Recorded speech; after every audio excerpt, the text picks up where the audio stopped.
a Palestinian state must be established. And the only way to achieve this, I think, is to apply sanctions against Israel, against the leaders who oppose it, and against the settlers who are in the occupied territories in contravention of international law. Because Israel has a government that opposes the establishment of a Palestinian state.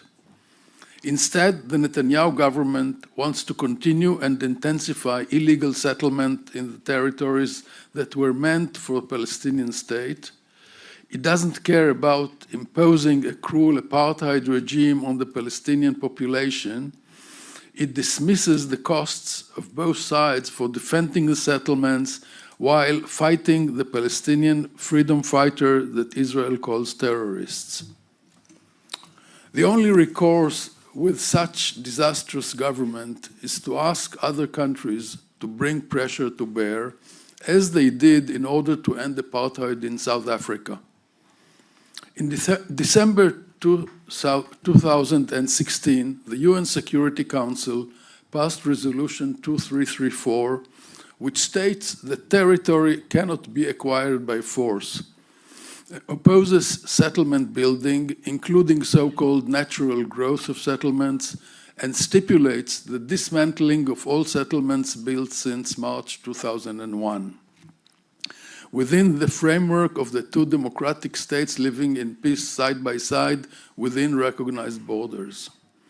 The resolution also says that all Israeli settlement in the Palestinian territory conquered in 1967, including East Jerusalem, are illegal and constitute an obstacle to the two-state vision, and that no change to Israel's border will be recognized without Palestinian consent. The UK participated in this event and supported this decision. Subsequent Israeli governments completely ignored this resolution and acted as though it didn't exist. Not only did they continue building settlements, but the present government also supports the ethnic cleansing of Palestinians from parts of the occupied territories. In a sense, what is taking place now in the occupied territories and in part of Gaza is a second Nakba of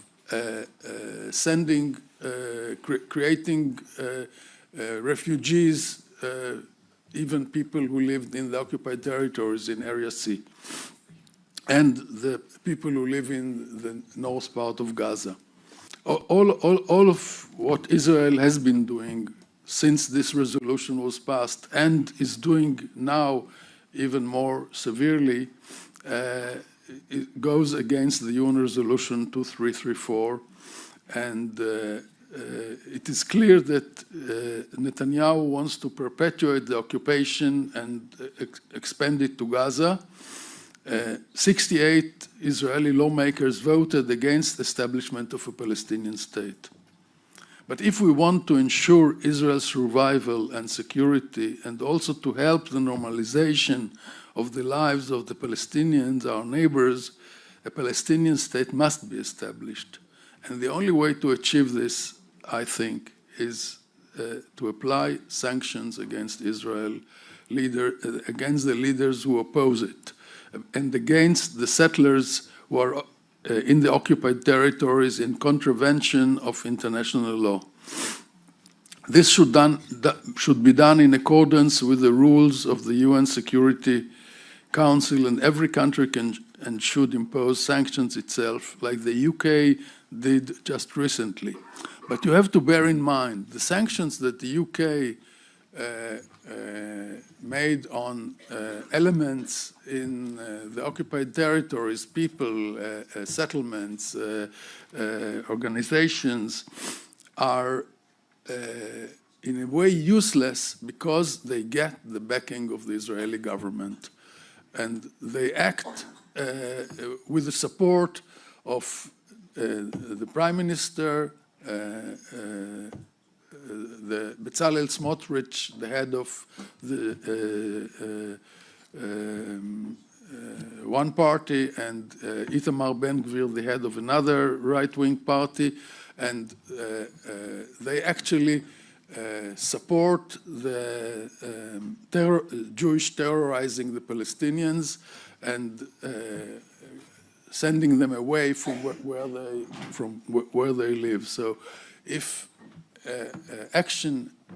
international action is to be taken against this incredible situation, which is against the law and against the decision of the Security Council, the address are the heads of the government.